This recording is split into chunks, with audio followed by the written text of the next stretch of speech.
Thank you, Blake. My name is Mathew. I'm an alcoholic. I'd like to say it's good to be up here. It'd be better to be sitting down there. Regardless of what my friends may think, I do love to talk, but this is one of my least favorite things to do in Alcoholics Anonymous, is stand up here and talk in front of y'all. I do it for a living, talk in front of people, but the people I normally talk to are much younger, much more chatty. Y'all are a much more attentive group. Y'all are actually listening to what I have to say, as opposed to my students normally. But it is good to be here. I do have a sobriety date. It's December 29th of 2011, so this past Sunday I celebrated 13 years. I have a home group. It's this group. I've been to this group the whole time I've been sober, and some of the time I wasn't sober. But this has been where my home group has been the whole time. And I have a sponsor, and he knows everything there is to know about me, whether he wants to or not.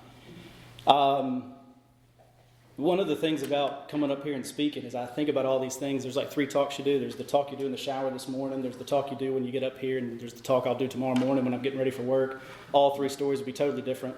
I'll prefer the one tomorrow morning to any of the other ones. It's going to be real awkward if you don't laugh. Appreciate y'all.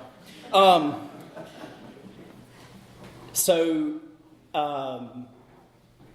just start off. I wasn't born in North Carolina. I was born in Virginia. Got here as quick as I could, and I've been in Moore County ever since. I'm the oldest of 4 kids. My parents are still together to this day. It was a good childhood. We were raised in the church, in this church actually. I grew up in this church, and we joined it my parents joined in 1994. I joined a couple of years after that. I barely remember it. I gave my life to Jesus at Caswell one Sunday because I was scared of something. I can't remember what it was, and that was my rationale for coming forward to the church and getting baptized, because I thought that's what you were supposed to do when you were scared. And I was awfully scared my whole childhood. I was scared of everything, and I didn't know that at the time, that I was always afraid. But looking back on it now, when I look back at my childhood, that's the one word that kind of sums up my whole life. The book describes fear as an evil and corroding thread. It says the fabric of our existence was shot through with it. I love that language. Bill's an amazing writer, but that personifies my life as far back as I can remember. I was always afraid of something. I was afraid of not being good enough, was a huge fear of mine. I was afraid that people were going to take away things that I had in life that I thought that I deserved, or I was afraid I wasn't going to get the things that I thought I was owed. And those fears ruled me for a long time, and they can still rule me to this day if I'm not too careful. But I can't blame the way that I turned out on my childhood. I tried for a long time, trust me. I went to therapy. Got my parents' money's worth, and came out of there despising them and thinking that they were the problem. They were the reason for all my problems in life. You know, if they didn't love me enough, they loved my brothers and sisters more than they loved me, X, Y, Z. None of that's true. That was all delusion, complete delusion. I have the absolute best parents you could ever ask for, and I've tried in sobriety to make amends to them for the way that I treated them for so long. Not only before I got sober, but when I was trying to get sober, and was completely misguided in my attempts to try to find a cause for my alcoholism. What I can tell you is this: I think I'm alcoholic just because I was born that way. I don't think that there's any other reason other than that. I heard a speaker say one time, I don't remember who said it, but I've said it more than 3 times now, so I think by AA laws I can claim it as my own now. I heard a speaker say one time that the only 2 things that matter when it comes to my alcoholism is 1, that I have it, and 2, there's a solution to it. Where it came from really doesn't matter in the grand scheme of things, because I can't fix it. But what I do remember is my earliest memories were people telling me that I was a smart kid. They would tell me that I was athletic. They would tell me that I was good looking. They would tell me all these things. And I knew in my heart of hearts that whatever they saw in me, it wasn't true. Like, they were clearly misinformed people. And it was only going to be a matter of time before I screwed up bad enough for them to see what I was really like on the inside. I was terrified that other people would find out what I thought and what I felt, and they would take away all the love and the praise that I so desired in life. And so what that caused me to do was, in any moment that I was in any scenario I was in, I had to be the best at whatever I was doing. I had to be the smartest person in the room. I had to be the funniest person in the room. I had to be the best son. I had to be the best employee.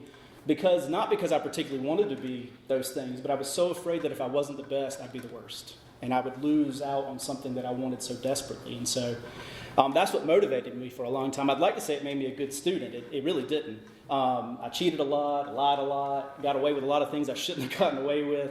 And but I flew under the radar for the most part. I learned to lie early on. I learned to tell stories even when I didn't need to tell stories. I lied all the time for no reason. And the thing with lying is you either get good at it or you get caught. And I got caught an awful lot until I got good at it. Like every time report cards would come home, I'd ball that thing up and throw it away somewhere and hide it. Come home, my mom knew report cards were coming home. Did you get your report card today? Nah, they just didn't give me one. I don't know where it went. So then mom starts digging through the trash to find it, and then I'm in a new heap of trouble. So then I learned you got to throw it away at school before you get home. That's the lesson I learned from that story. Finally, they had to schedule a parent meeting with the school, and so we go up there, and I'm in the 3rd grade, and the teacher takes my parents to the desk. That was back when kids had their own desk, because we didn't go nowhere. And they took all the books out, and at the back was all the missing homework and report cards and progress reports all crammed at the back of this thing. They'd been there for months, just sitting there. And that was hard to explain away. But I got pretty good at lying, and what it turned into was by the time I made it to high school, I was like a chameleon, like an actor. Like I could walk into a room full of people and I could pretend to be whatever I thought you wanted me to be. Within just a few minutes, it was like walking around with a mirror in front of my face all the time, just reflecting back what I thought you wanted me to be back to you so that you would like me. And if you didn't like the reflection, that was fine because it wasn't the real me anyway. And I hung out with a group of people that by today's standards, they'd call them like goths or emos. Everybody wore black clothes. They had the spiky wrists. They had the Chuck Taylor Converse tennis shoes that were colored in with Sharpie. I was not allowed to wear any of those clothes. My parents were not about that life. But I wanted so desperately to be in that group of people. And every girl that I chased around in high school looked like that. And so that was what I wanted to be. I had a lot of teenage angst, which is, I guess, the best way to describe it. You know, it's not a phase, as Halo said the other day. And that was what I was like. But looking back, I realized that there might have been more to that than I really let on to. I mean, back then, nobody really talked about kids being depressed or kids being anxious or kids being suicidal. But looking back on it, like, I was depressed. Like, I had a lot of anxiety in life, and I had a lot of fear, and I had a lot of misery. And I thought that that's the way everybody else felt. I thought that everybody else had this general kind of sadness in their life, this darkness that seemed to just follow them around. I like the way Winston Churchill described it. He called it like a black dog that just followed him. And like, that's the way it felt. And I thought that that's what everybody experienced all the time. I didn't realize that other people didn't wake up in the morning in dread just like getting out of bed. Other people, it wasn't a chore to get out of bed and brush your teeth and take a shower like it was for me. And I was miserable, and I didn't know what to do about it. I started hurting myself in high school. I started cutting myself and burning myself, and my arms and legs are covered in scars from it that to this day still stay, but they fade with time. But they're still there, and it's kind of a reminder of that dark past. And I was talking to my sponsor the other day on my anniversary. He calls me every year on my anniversary and asks me what I was doing X number of years ago. My response is always the same: talking to your butt in detox. But I made a comment to him that it almost feels like it was so long ago. It feels like a story somebody else told me. Like it didn't happen to me. I'm trying to remember something somebody else told me. And until I like get in the shower and I look in the mirror and I see those scars, and it is a reminder that past is real. To quote Papa Roach, one fan.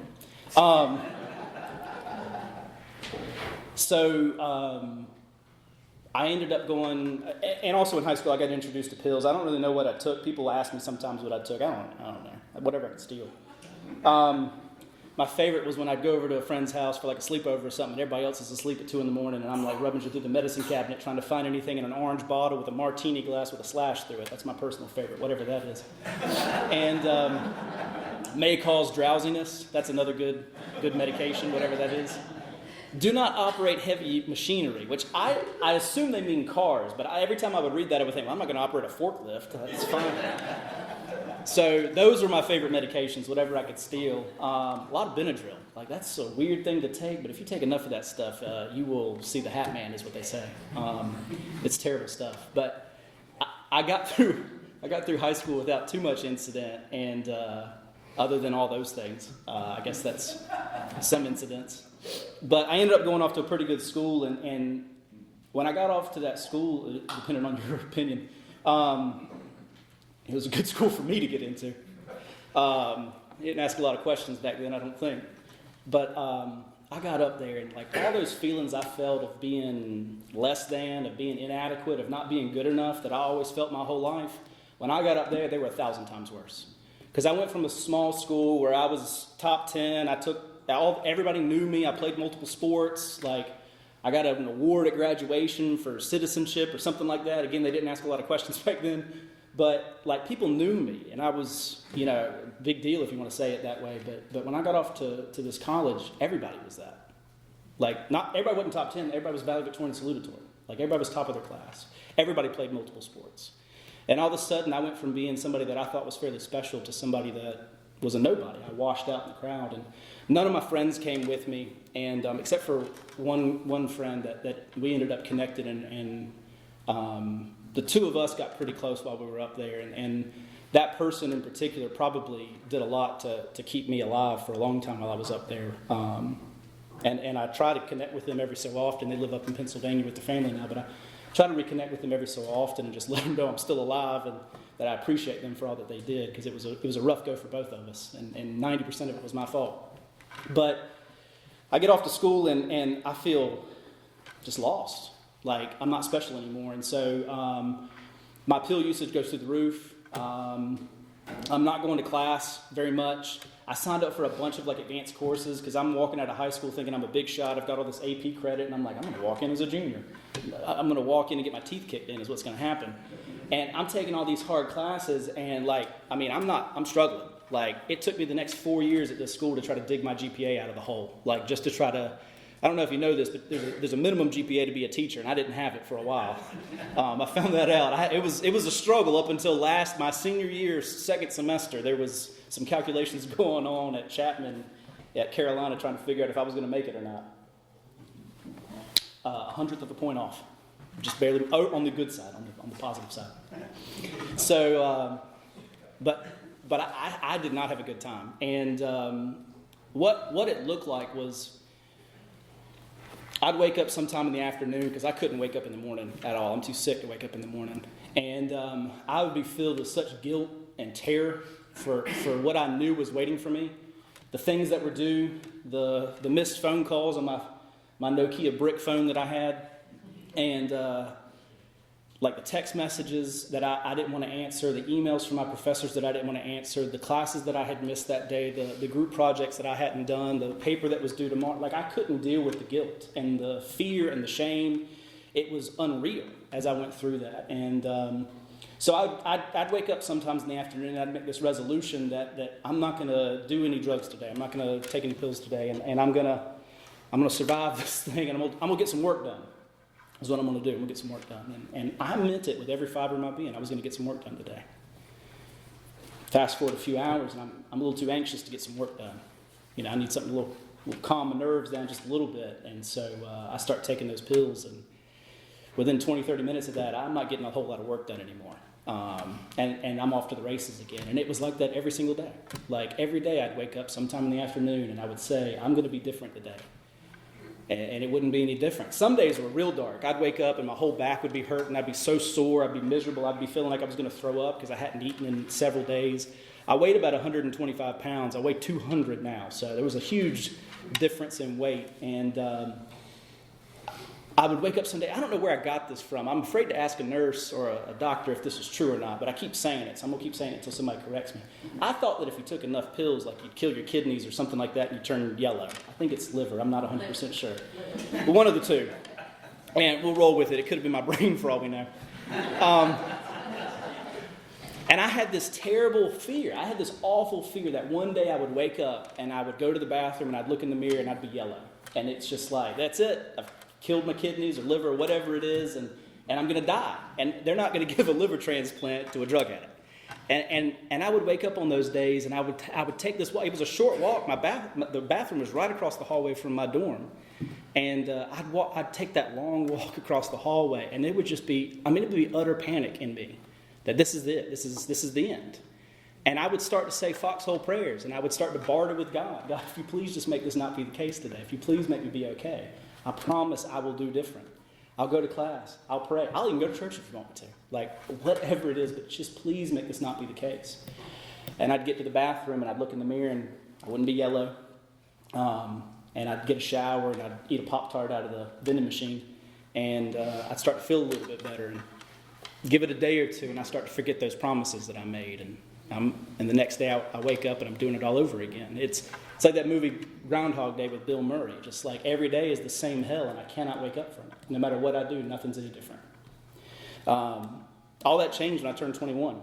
So I was raised Southern Baptist. You want to know the defining characteristic of Southern Baptist is we don't say hi to you at the liquor store. We drink, you just don't acknowledge it. And I didn't have any experience with alcohol growing up. My parents didn't have it in the house, as far as I knew. They hid it pretty well. They might be alcoholic too, I don't know. I'm sure you ask Bill and Teresa that next time. And my only interaction with alcohol growing up was sometimes we'd go out to these lake parties. There was a group of us that all went to the same church, lived on the same street, and we'd go across the road to one of their houses, and we'd have a lake party out there, and all the adults and the kids would be out there. Kids would be canoeing, parents would be doing whatever. And some of the adults, scandalous I know, would have a Corona or two. And sometimes they'd have a few too many Coronas, and they'd get a little loose, a little squirrely out there. And I remember one time in particular, one guy was like shooting bottle rockets out of his hand. And I remember thinking, like, that's dangerous. That's what that is. And that was my only, I didn't realize that he had had a little bit too much to drink and he was making choices that were not good choices. I didn't realize that was going to be my path in life. But that night it was his path, and that was what he was doing. That was my only interaction. That and what I saw on TV and movies. And my favorite shows were like House MD, huge pill popper, and like Tombstone. I loved Doc Holliday. Val Kilmer and Doc Holliday and Tombstone was my role model. I don't know that it really is a good sign that both my role models were a drug addict and an alcoholic, but that's the way it turned out. And so my 21st birthday, a friend of mine calls me up and she says, let's go out for your birthday. And we go out and we go to this Italian place, in quotation marks. I'm having chicken parmesan, in quotation marks. It's like chicken fingers with ketchup and cheese. And she's talking about something, and I'm just watching her mouth move. It's just incredible. The words are still coming out. And as she's talking, I'm not listening to a thing she says because I'm so self-absorbed. I don't think about me. And as she's talking, the thought comes to my head, well, I'm 21. What do you do when you turn 21? You drink. You go get a drink. And so I asked her, does she want to go get a drink? And she's like, you don't drink. And I said, yeah, but I'm 21. We should go. What's after 21? 25? You can rent a car? That's boring. So the liquor store was right across the street. I don't know if that was a coincidence or not, but it was right there. So we go across the street, and she turns me loose in this place, and I don't know what it's in. It's a huge liquor store.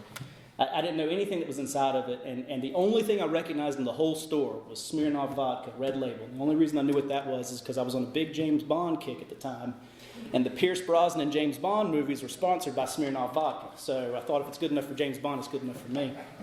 And so we take that bottle back to my dorm. I think we had some cranberry juice and we got some ice, and we're having a party. There's 4 of us, me, her, and my 2 roommates. It's the shindig, end all shindigs.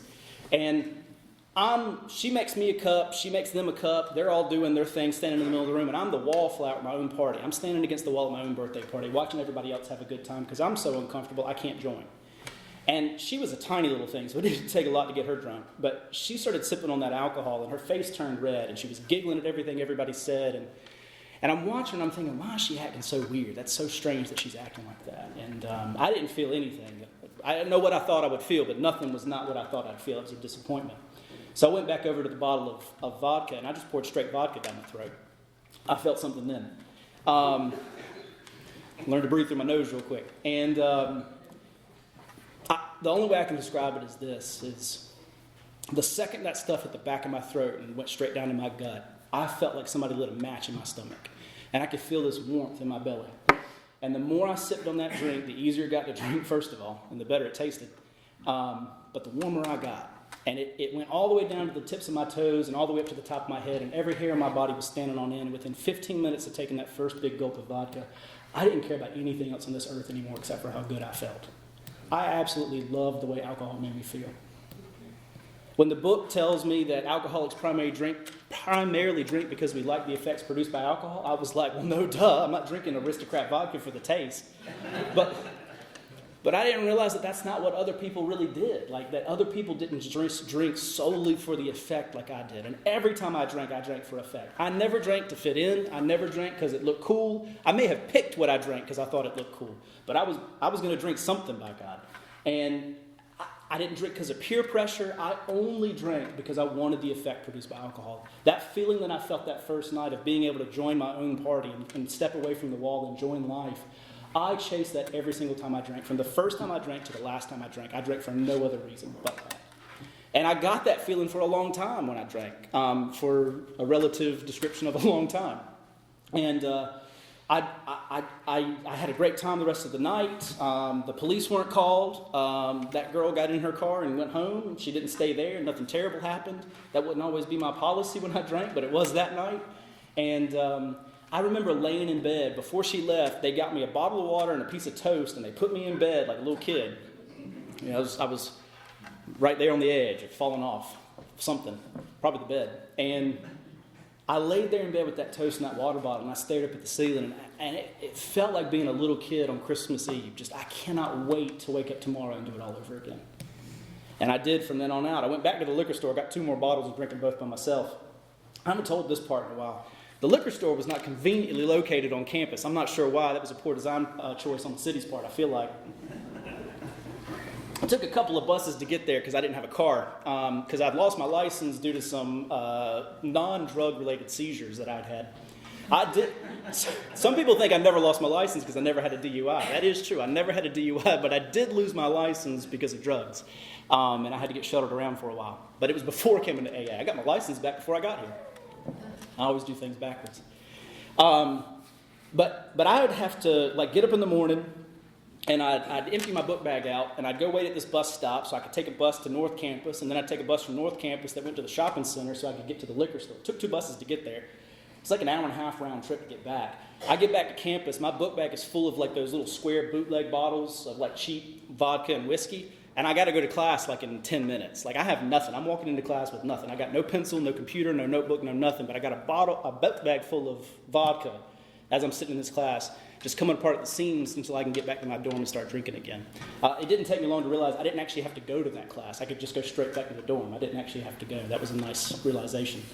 Didn't have my grades any. But I also was a chemistry major, and when I'd take my chem labs and stuff, in the fume hood, they'd keep all the chemicals, and there'd be this one bottle sitting in the back corner. There's always normal solvents. You always you have methanol sitting in the corner, maybe some chloroform sitting in that bottle, and then there's always this one bottle in the back, and it just says Absolute on it, and it's Everclear, it's 195 proof alcohol just sitting in that bottle, and I just sit in that lab and I just look at it, just try to figure out how to steal it. Never quite did though. So what ended up happening was I started drinking that way and drinking every chance that I could, and I had a good time for a while, and then I started noticing the parties that I was going to, people would stop sending me repeat invites. The next time they had a party, I wouldn't be on that invite list. I'm not sure why. Or my roommate would be going to his girlfriend's house for a party, and he didn't tell me. And I'm like, why didn't you tell me? I didn't realize that the invites were starting to dry up a little bit, and which was fine with me because the last few times that I went to parties with other people, I had to do that alcoholic math. But you get in there and you look at the bar, you look at how many people are in the room, and then you think is there enough for all of you and me? Because I don't think there is. Or you're looking around the room and it's well, he's had 2, she's only had 1, he ain't even finished his first one yet. I'm on my 3rd one. I can't go back and get my 4th one until at least he's finished that one. That's a lot of work. It was much easier to just drink by myself at my apartment. So when the invites stopped coming for the parties, I really wasn't that upset about it. I've left many a good party just so I could go home and get drunk by myself, because I knew for a fact that something terrible was going to happen if I stayed at this party and kept drinking the way that I wanted to keep drinking. I've left parties and felt like I was 100% sober. Well, not 100% sober, but good enough to drive at least. And midway through the drive home, I black out. And I don't remember getting home. I wasn't drinking on the road either. I didn't have... if I was going to get a DUI, I didn't want to get an open container at the same time. If you're breaking the law, the best thing to not do is break the law. So that's why people get caught. They're drinking and driving and speed. You just got to do one or the other. So I ended up, I started making rules because I started getting nervous about my drinking because I started noticing I didn't drink like other people drank. So I started making these rules, don't drink before 5, don't drink and drive, don't drink and go to class, XYZ, whatever it looks like. I made a lot of rules. I don't remember all of them because I didn't enforce any of them. And it got to the point where I'd start breaking them and start coming up with reasons why those rules are silly. As soon as I make one, I'd think that that's a silly rule and I'd have to get rid of it. Well, why 5 o'clock? I don't work till 5. My last class is at 3 or whatever time it is. Or I don't have class on Tuesdays, so why even bother? Like, I can drink whenever I want to. Don't drink and go to class. Some of those lectures are a little rough. That's a little in order. And it just got to the point towards the end, I just decided, I'm just going to drink because I want to drink. Like, it didn't really matter what was going on around me. My girlfriend at the time and my roommates, every time I'd get in the car with one of them, they would always do that little, they'd lean over just a little bit, a little too close to me when I was talking to try to see if I smelled like something. I always did. It was pretty much pickled all the time. My roommates stopped inviting their friends over and their girlfriends over. I mean, they paid to live in that apartment with me, but they just couldn't stand to be there with me when I was drinking. And I had one poor roommate. He was from Ohio. He was from out of state, and so he couldn't go anywhere. He didn't have a girlfriend on campus. He didn't have family nearby, so he stayed there, and I just tormented him for the next 2 years. And it was not. I didn't do it intentionally, but the first time I blacked out, I woke up the next day and the place was destroyed, just torn all up. He's got his door locked because he's just terrified of what had happened the night before. I thought we'd been robbed. No, it's just me. And they thought it was funny. It was funny the first time it happened. And it might have been funny the second time it happened. It wasn't near funny the third time it happened. It stopped being funny pretty quick. It started being real scary. Because every time I drank, it seemed like it took a little bit more alcohol and a little bit more alcohol to get that feeling. And the feeling was shorter and shorter and shorter lived every single time. It just couldn't quite seem to get the dosage right. And the consequences of overdosing and falling off the other side of that good feeling were pretty horrendous. Because I'm not the kind of guy that passes out. I don't know if you're an alcoholic that passes out, but I'm not an alcoholic that passes out. I'm an alcoholic that blacks out, which is a terrible kind of alcoholic to be. That means you lose consciousness and you go on adventures. And I went on many adventures, most of which involved campus police. And they were not good adventures. It's not a fun time to wake up the next day and then try to have to piece together the night before and try to wonder, what happened last night? Did I say something to you that I regret? Because I desperately just wanted everybody just to ignore it and pretend like it didn't happen. And I hope that it wasn't bad enough that you felt the need to say anything about it. It never was. It was always bad enough for you to say something about it. And generally speaking, I'd wake up the next day and it just got to the point where I'd look at people's faces and just the look of disgust on their face. I couldn't take it. I couldn't stand it. And woke up a couple of times in the hospital. Woke up one time in the hospital covered in blood. I thought I killed somebody in a blackout. Probably that roommate was dead. But it wasn't, thank God. I had, in the blackout, I had chewed the inside of my lip off. Just gone. I didn't feel it at the time because I was so just hungover and sore, I didn't notice it. I felt it the next day there. It took forever for it to heal. But I just torn it all up and I just bled all over myself. And that right there was a glimpse into where my alcoholism was going to take me shortly. And so I started getting in trouble with the school. I had to go meet with this dean whose whole job was to talk to students about their drug use and alcoholism. I met with him for 30 minutes, and I like to think that my silver-tongued devil talked him out of thinking that I was an alcoholic. He probably knew more about alcoholism than I realized, and he probably thought this dude's going to crash and burn pretty quickly. I don't need to say anything to him. And he said this one line, and it's always stuck with me. And he said that the average age of death for an active alcoholic is 50. And he just kind of threw that out there and let it hang there, like that was going to scare me. And I remember distinctly thinking, I'll take that trade. And it's not because I was 22 years old and 50 seems like forever away. I knew 50 was young to die. But 50 years with alcohol sounded a lot better than 80 years without it. I'll take that trade. And I left that place, and a short time later I was expelled from school because of my drinking. This lady, Dr. Wendell, wonderful lady, didn't think she was wonderful at the time. She was the head of counseling and wellness, and I had been going to see them for some mental health issues, not alcoholic problems, just mental health issues, trying to get my medication straightened out. They determined I had a Vicodin deficiency. And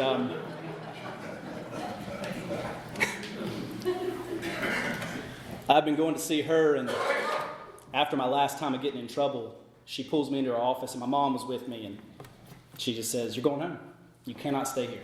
You are going home." And I don't know which one of us showed our tail more, my mom or me. We gave them a run for our money, and I think we were escorted off campus. And I ended up back at home, and a week later was my birthday, my 22nd birthday, and police showed up to serve a warrant for me, something that I had done when I had been drinking that I don't remember doing. They remembered it. They always do. And he served it on my birthday. And he knew it, too, because after he served it, he walked away, he turned around, he's like, "Hey, by the way, happy birthday." Appreciate that. And so what my life looked like was at 22 years old, I'm kicked out of school. I was a year away from I was a semester away from graduating. I was almost done. And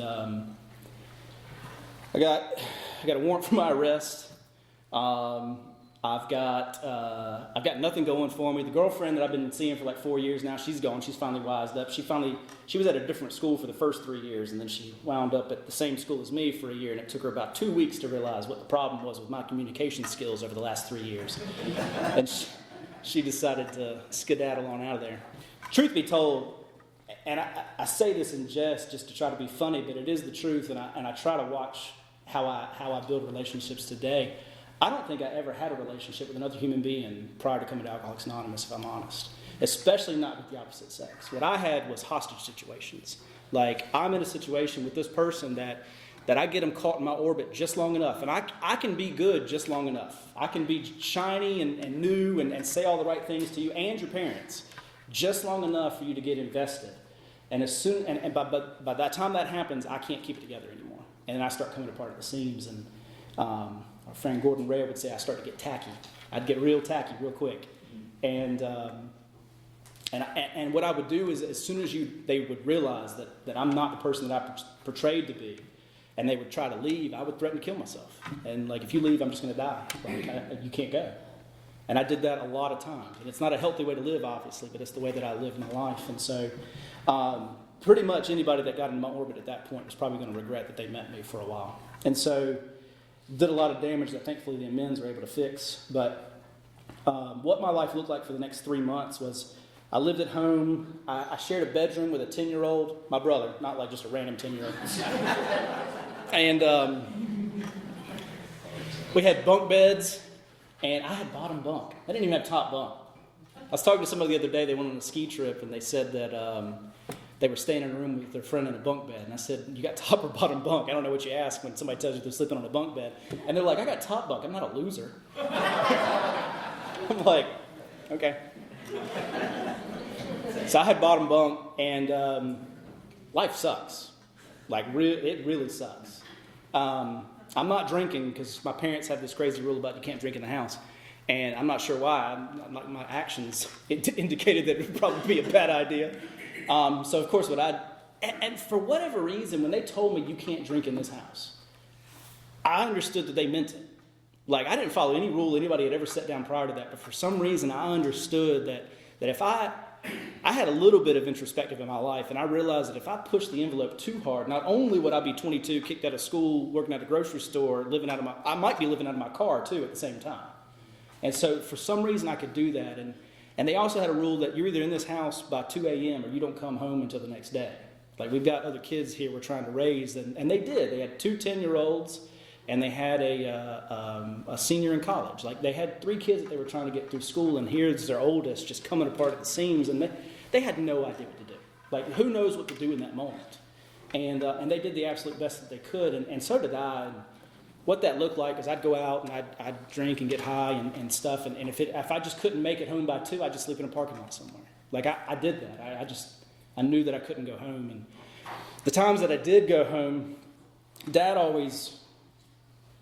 dad's one of my heroes. Like, he's worked hard his entire life, and for the most part he doesn't complain about it. But he's worked in manufacturing and textiles have always been hard in the United States for the last 20 years. And so he'd wake up every morning at like 4:30 in the morning and get ready to work and go to work every day. That's what he would do every day, and work a hard shift. I mean, working in textiles is not easy. And I'd come home like right before 2 o'clock, and I'd get in the house, and he'd still be up. standing there, and I'd start fighting with him because I'm like, why is he waiting up on me? Why you got to be up waiting on me like this? We'd start fighting. I didn't realize until later, looking back on it, he wasn't up because he wanted to be up. He was up because he couldn't go to bed not knowing where I was. He was terrified to go to sleep. He couldn't sleep not knowing where I was late at night, whether I was driving around drunk or if the knock at the door was going to be me locked out, if it was going to be the police saying, come identify the body. Like, he just couldn't do it. And in the book of Alcoholics Anonymous, it talks about what really drives our condition is selfishness and self-centeredness. I didn't think that I was a selfish person, despite the fact that I painted this picture like I am one. I didn't think that I was. I thought everybody else was so selfish because poor me and all this kind of stuff. And coming to Alcoholics Anonymous and working through the steps has really opened my eyes to really how selfish of a human being I really was, especially to the people that love me most. And I'm a coward on top of being selfish because I'm not selfish to most people I don't know. I'm the most selfish to the people that love me most because I know that they're not going to call the police and I know that they're not going to kick me out and all that kind of stuff. And so it seems to be a common thread for most of us alcoholics. We abuse the people that love us the most. And I did. But the next 3 months just go by and it's miserable. Like I started smoking weed at this time because I'm just doing the whole thing backwards. And I hated the way it made me feel. It was miserable. It made me so paranoid. I worked in a bakery like late at night and there was nobody else in there. I'd go in there stoned and I'd just be in the corner like terrified. Somebody was standing behind me watching me. I don't even know. Just miserable, but I'd still do it. Maybe next time it'll be different. And never was. But one night in particular, I stayed out too late. And I loved riding around late at night. I didn't drive drunk too much at this point, but I did drive around high a lot. And I was driving around the back roads. It's late at night. It's dark. I just loved doing that because I'd ride with the windows rolled down. It was December. It was cold. I just liked the way that it felt. And just nobody could see me. And I just felt like, I don't know. I was depressed. I was angsty. All that kind of stuff. So I just liked that feeling. And I'd ride around with those windows rolled down in that cold and until I'd get home. And one night I stayed out too late. And the sun starts coming up. And another day is starting. And I'm still in the filth and the mess from yesterday. And as I'm riding home, I'm seeing buses going around picking up kids. And I'm seeing husbands getting in their cars, kissing their wives goodbye as they go to work. And just this thought comes to me. That will never be me. I will never have that life. I will never have the wife and the house and the 2-car garage and the kids. I'm going to keep living like this until I accidentally kill myself or kill somebody else. Is the way my life's going to go. And I don't know, it's something in me kind of broke. And the next day was a particularly warm day for December, and everybody was home, and I was in the back of the house, and my dad, I think, was cleaning, and my mom and brothers and sisters in the front room, and I'm in the back, and I decided I'm going to kill myself. And I took everything in the house that I thought might kill me. And I used to go to detox with Chuck all the time, and the two of us could about tell each other stories. We've heard them so much. We used to get so tired of hearing each other's stories, we'd start to interject at random times just to try to punch things up a little bit. And one time I told that part of my story, and it's like, God, I'm just laying it on thick. It's like super depressing, kind of like it is in here right now. And he just chimes in that real dry Chuck voice. He's like, yeah, he was a chemistry major, couldn't even poison himself right.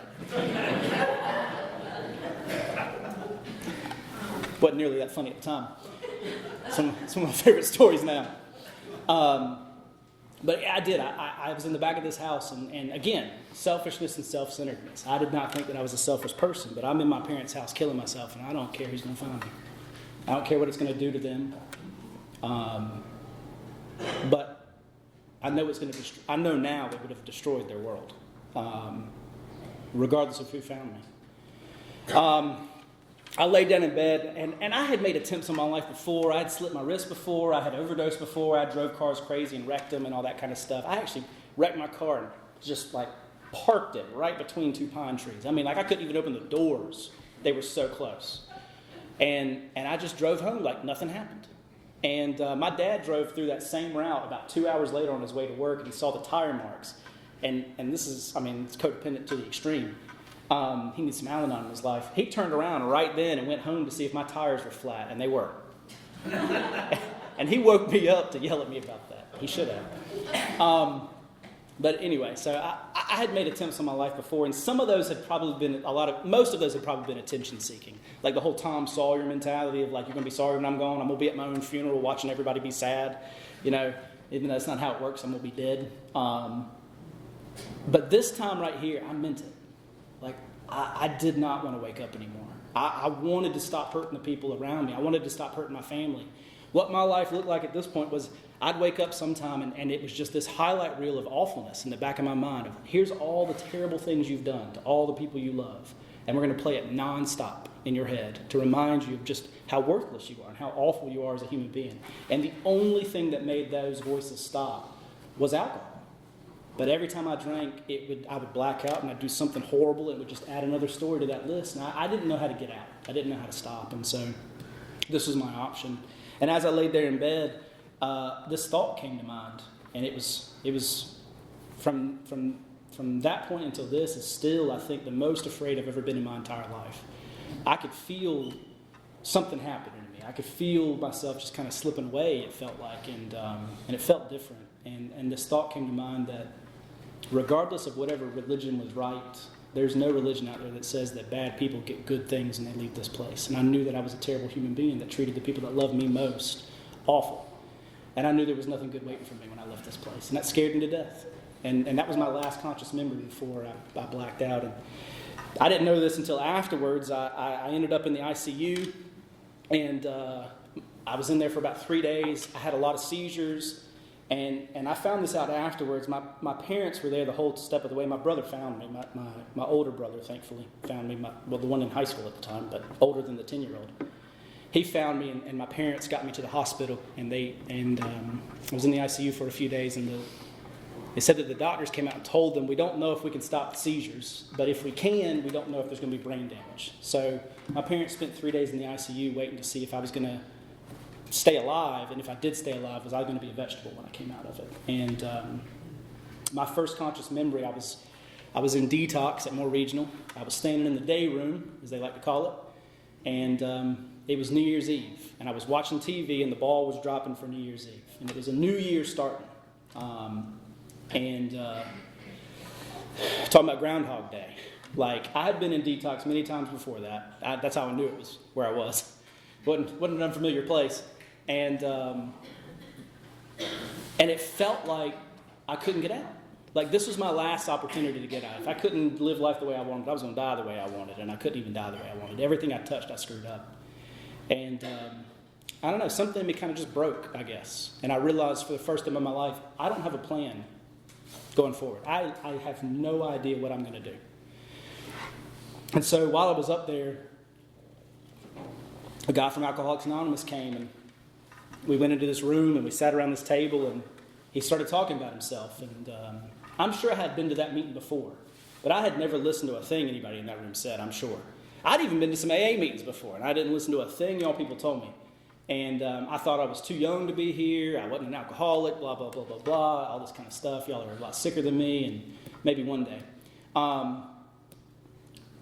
But something happened when I listened to that guy talk, and he talked about himself the whole time. I thought it was kind of selfish. But as he talked, and he talked about himself, I remember distinctly thinking, this guy knows what it's like to be me. I'd had a lot of people up until that point in my life try to tell me how I should not live in my life, and they would tell me things, I know how you feel is what they would say. I hated to hear those words. I hated when people said that, because there is no way you know how I feel unless you've been doing what I've been doing. He was a guy that did what I did. Circumstances may have been different, but the way it made him feel was exactly the same. And for the first time in my life, I didn't feel alone. I felt like somebody else on this planet knew what it was like to be me. And when we got done in there, I talked to him for a little bit, and he made a suggestion. He suggested that I go back to my room and pray and ask for help. I thought that was a ridiculous suggestion. But I did it. I didn't have anything else to do. I mean, when somebody tells their life story to you, you sit there and think, my God, they've got all the same problems as me. They used to have all the same problems as me, and now they've been cured of it. And then when you ask them what they did, and they tell you they prayed for it, it's kind of hard not to listen to them, I guess. Or for most of us. And so I did. I went back to my room, and I got on, kind of like leaned on the bed. I didn't get on my knees or anything, in case somebody was watching. And I just said a prayer. I think the most honest prayer I've said from that point into this, I just said, God, please help me. And I laid down in that bed and I fell asleep. And that may not mean anything to anybody else, but it meant a lot to me at that point in time because it felt like for the first time in my life God had ever answered a prayer of mine in a way that was real. And so it put a little bit of a chink in the armor that I'd built up my whole life of thinking that I never didn't believe in God. I just didn't think that God helped people like me. I thought that his time would be better served helping people that actually could do what they were supposed to do, and I knew that I couldn't do it. And so when I got out of that detox, I went back to an AA meeting and I found that guy and asked him would he help me, and he agreed to help me. I don't think he knew he was signing up for a multi-year commitment. He might have said, well, Brad's available. Actually, true story, I asked Brad first to be my sponsor, and he said, let me go find Steve. He was leading newcomers one day. I didn't know what I was supposed to do. And what ended up happening was for the next, 6 months, he took time out of his life to spend time with me. We went to the back of the church and we sat down together and he read that book to me. And I couldn't read that book and tell you what it meant. I couldn't even read the pages. I was so warped and so foggy. But for some reason, when another human being took time out to read it, it made perfect sense. And he would explain it to me. He didn't say, go home and do X, Y, Z. He said, let's do this. If it said pray, we prayed together. If it said write something, we wrote it together. And if it said do an inventory, we did an inventory. And we did the whole thing together. And there wasn't any guesswork to it. And I was just damaged enough that I didn't think a lot about what was coming ahead. I was a guy that had to know all the steps before I'd get going. I couldn't think 5 minutes ahead at this point in my life. I was so brain dead. But for some reason, I just did all the steps. And I don't think I wanted to stay sober. I did want my life to stop sucking so bad. That is a clear thing that I definitely wanted. That was a life goal at that point in my life. And it seemed like you people had a better handle on things than I did. But what I did think was this. I really did think this, that I was going to give it my best shot. Whatever this AA thing was, I was going to give it my all, 110%. I was going to give it all. Because one of two things was going to happen. One, it wasn't going to work, and I could go back to drinking again. And then 10, 15 years from now, if I lived that long, and somebody made the suggestion, your drinking's really out of control. You should try going to Alcoholics Anonymous. I wanted to be able to honestly say, now I tried it in my 20s, it doesn't work. But I didn't want to have any kind of reservation in the back of my mind, like I didn't give it my all. So I was going to try my all. And then the other option, I guess, was I might actually get sober. I guess the joke's on me, I got sober. So I was working the steps, and I guess about 6 months in, I realized it had been a long time since I thought about alcohol. And that kind of blew my mind, that it had been that long since I thought about alcohol. And it was the realization to me that if I kept doing what I was doing, I could stay sober. And that floored me. I just didn't think that was going to be possible for a guy like me. Real quick, I'll tell you 2 stories, I think. Super quick. Dr. Wendell, she came back into my life when I tried to get back into school, and she was not thrilled to see me. I had to jump through some hoops to be able to get back into college, and I go up there, and I'm supposed to see a counselor every week, and they take me into this room, and it's a very nice, she happens to be attractive. She didn't have to be. She just was in this true story. Attractive counselor in the room, and I'm like, well, if you're going to see a counselor, she might as well be attractive. And I have one meeting with her. I think I have a great session. I come back the next week, she's gone. I don't mean she's not there that day. She's gone. She's not at this place anymore. She's moved. I don't think I had anything to do with it, but it definitely hurt my feelings. And they said, don't worry, we've got a replacement counselor for you. You're going to love her. It's Dr. Wendell. And I'm like, oh, no. I showed up to this meeting, and we remembered each other. And as a result of going to those meetings, I ended up making amends to her for the way I treated her all those years ago. And I showed up for every meeting. I was early to every meeting. I did exactly what she asked me every single time. I didn't miss a single one, and I wasn't late to a single one, which, if you know me, being late is part of my MO. And when I left that place, I was trying to get into graduate school, and for some reason the graduate school wanted me to explain this brief 3-year gap in my educational history. I told them the truth, and when I told them the truth, they were like, we're going to need confirmation from the school. And I was like, you're going to need confirmation of this awful story? Do you think it's going to be worse what they're going to tell you? They're like, we just need confirmation from the school. And so I asked Dr. Wendell, would she write a letter of recommendation for me? And she agreed. And I didn't see that letter for several years, but I was trying to get into another graduate program years later. And again, same question came up. What happened those 3 years that you weren't in Carolina? And I had to find that letter. And I couldn't find it. And so I finally got a hold of her, and she had retired, and she wasn't willing to write another letter because she hadn't seen me in so long. So perspective, she's like, well, I hadn't seen you in 7 years. I'm not sure what you're doing right now, so I'm not going to write another one. But she did agree to have the old one released, and I got to read it. And the picture that was painted in that, first of all, it deflated my ego immensely. But the picture she painted of what Alcoholics Anonymous could do in a human being's life was unreal. Like she acknowledged that somebody like me, who at one point in her career, she spent, the whole goal of her crusade on me was to get me out of that school because she knew that I was not a safe person to have on that campus. And in 3 years' time, Alcoholics Anonymous turned me into a productive member of society and somebody that she was willing to have back on campus. Not only that, but then recommend me to go to a graduate school. Like the change that Alcoholics Anonymous had in a human being's life, she got to see that. And I hope, as she's helped other people throughout the years after that, that's rung true with her. One last thing I'll say is this. I made amends to my boss at work. I told my dad that I was going to go make amends to him for stealing a bunch of stuff, and my dad was like, don't do that, no. And I was like, I've got to. I feel guilty. Like every time I see him, I'm scared of him. Like I can't live with this guilt anymore. And so I took a sum of money to him, and I met with him, and I was like, can we schedule a meeting to meet? And he was like, no, just come on in right now. And I was like, well, I don't want to get fired today. Can we schedule a meeting? He's like, no, come on in. So we sat down and I told him the truth. And I told him that I'm an alcoholic, and for the last few years I've been in Alcoholics Anonymous, and part of that is making amends. And I've stolen a lot of money from you, and I don't know how much, but this is the amount that's weighing on my heart, and I had it in an envelope, and I said, I will accept any consequence you want for this. If you want to call the police or whatever, that's fine, but I'm not willing to accept drinking over this. So this money just has to leave my hands. And I thought I was going to get fired.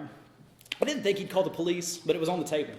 And but what he said was, as far as you and I are concerned, we're good. And as far as you and the company is concerned, if I say you're good, you're good. And he said, for you to come in here and say what you said today, that impresses me. And I went and told Steve he was impressed with me. And Steve said he wasn't impressed with you. You told him you were a liar and a thief.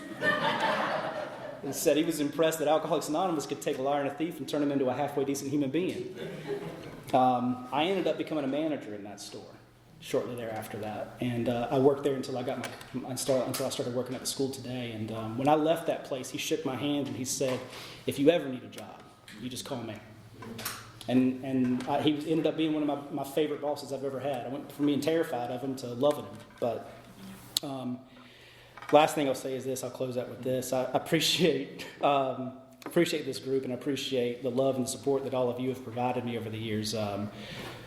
Everybody says their home group's the best, but this is the best group for me. I love this group, and I love the people that are in it, and I've loved growing up, I guess, in this thing. I came in, I was basically a child in mind, and so it's been beautiful to be here. And I was listening to the radio on the way home from a luncheon today, and the Stained song, So Far Away, came on. I love that song, and the end of the chorus, it talks about, it says, "So now that we're here so far away, and I feel like I can face the day, I can forgive, and I'm not ashamed to be the person that I am today."